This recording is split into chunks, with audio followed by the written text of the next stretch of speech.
Hello Year 5, welcome back. Hope you've had a nice week. Hope you found lots of things to do.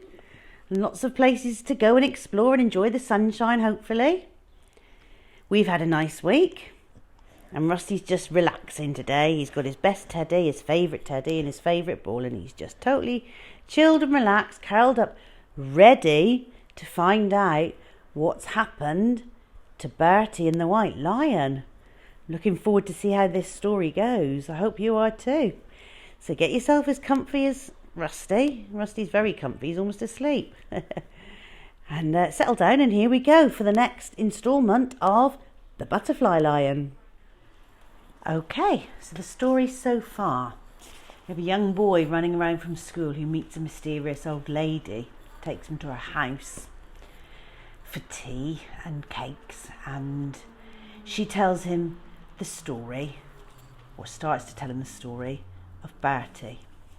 And Bertie was born in South Africa in a remote farmhouse, surrounded by lots of wonderful wild animals.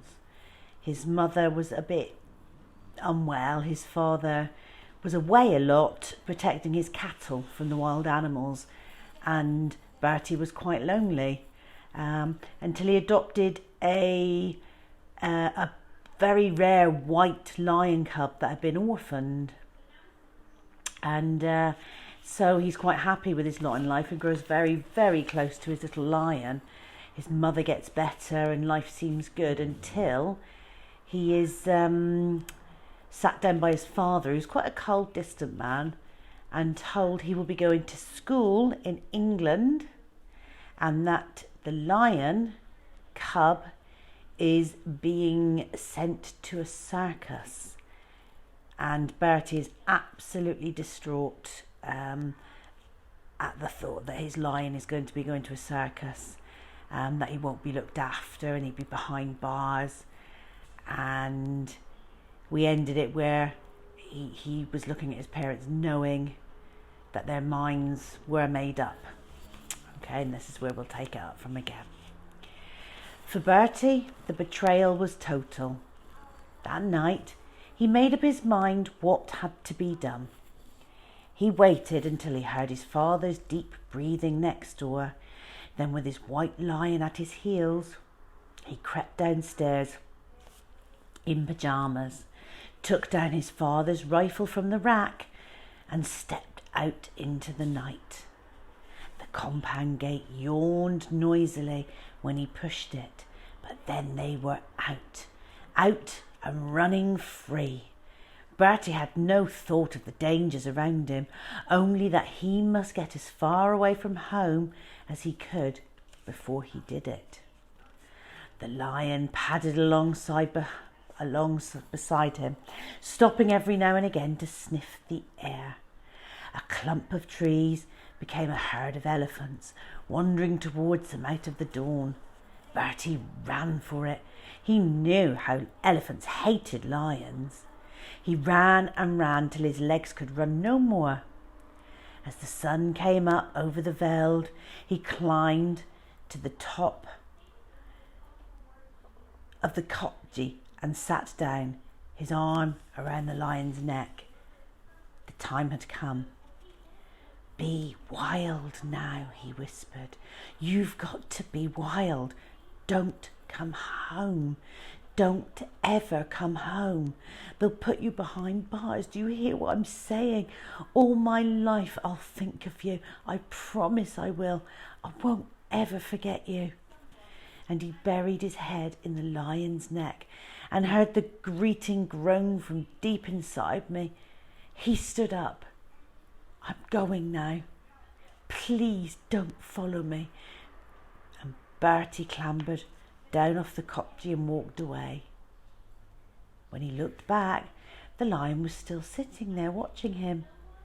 But then he stood up, yawned, stretched, licked his lips, and sprang down after him.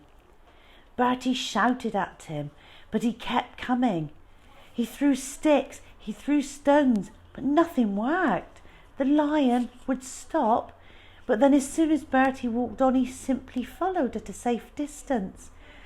"Go back!" Bertie yelled. "You stupid, stupid lion! I hate you! I hate you! Go back!"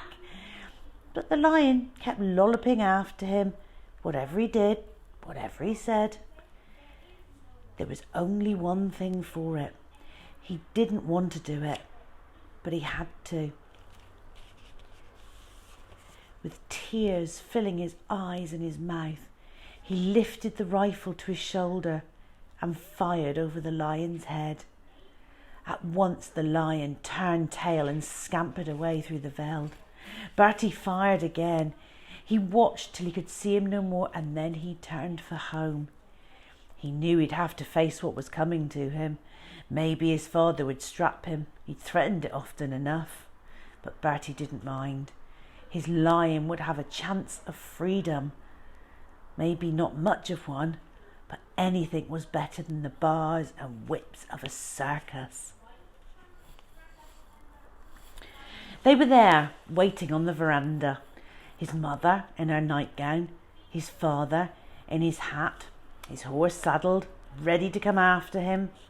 "I've set him free," Bertie cried. "I've set him free, so he won't ever have to live behind bars."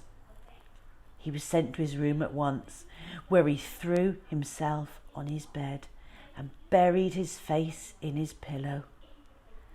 Day after day his father went out looking for the white lion, but each evening he came back empty-handed and blazing with fury. "What'll I tell the Frenchman when he comes, huh? Did you for 1 minute think of that, Bertie, did you? I should strap you. Any father worth his salt would strap you." But he didn't. Bertie spent all day, every day, at the fence, or up in his tree in the compound, or at his bedroom window, his eyes scanning the veld for anything white moving through the grass. He prayed at his bedside every night until his knees were numb. Prayed that his white lion would learn how to kill, would somehow find enough to eat, would avoid the hyenas and the other lions too, come to that. Above all, he prayed he would not come back, at least not until the Frenchman from the circus had come and gone. The day the Frenchman came, it rained, the first rain for months. Bertie watched him as he stood there, dripping on the veranda, his thumb hooked in his waistcoat pocket, as Bertie's father broke the news that there was no white lion to collect, that he'd escaped. That was the moment when Bertie's mother put her hand to her throat, cried out and pointed. The white lion was wandering through the open compound gate, yowling pitifully. Bertie ran to him and fell on his knees and held him. The lion was soaked to the skin and trembling. He was panting with hunger and so thin you could see his rib cage. They all helped to rub him down and then looked on as he ate ravenously.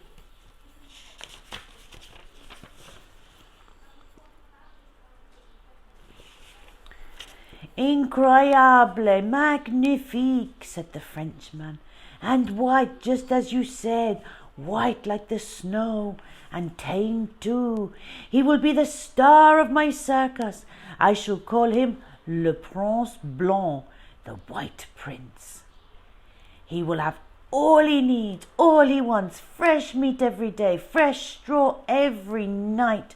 I love my animals, you know. They are my family, and this lion of yours, he will be my favourite son. Have no fear, young man. I promise you that he will never be hungry again."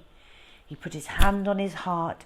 "As God is my witness, I promise it." Bertie looked up into the Frenchman's face. It was a kind face, not smiling, but earnest and trustworthy. But even so, it didn't make Bertie feel any better. "There, you see," said Bertie's mother. "He'll be happy, and that's all that matters, Bertie, isn't it?" Bertie knew there was no point in begging. He knew now the lion could never survive on his own. and that he would have to go with the Frenchman. There was nothing else for it. That night, as they lay in the dark together side by side, Bertie made him a last promise. "I will find you," he whispered. "Always remember that I will find you. I promise I will." The next morning, the Frenchman shook hands with Bertie on the veranda and said goodbye. "He'll be fine. Don't you worry. One day you must come to France and see my circus, Le Cirque Merlot. It is the best circus in all of France." Then they left, the White Lion in a wooden crate, rocking from side to side in the back of the Frenchman's wagon. Bertie watched until the wagon disappeared from view. A few months later, Bertie found himself on a ship steaming out of Cape Town, bound for England and school and a new life. As the last of Table Mountain vanished in a heat haze, he said goodbye to Africa, and he was not at all unhappy. He had his mother with him, and for the time being at least, and after all, England was much nearer to France than Africa was. The old lady drank her tea and wrinkled her nose in disgust. "Oh, I'm always doing that," she said. "I'm always letting my tea go cold." The dog scratched his ear, groaning with the pleasure of it, but eyeing me all the time. "Is that the end then?" I asked. She laughed and put down her cup. "I should say not." Click straight onto the next part to continue the story.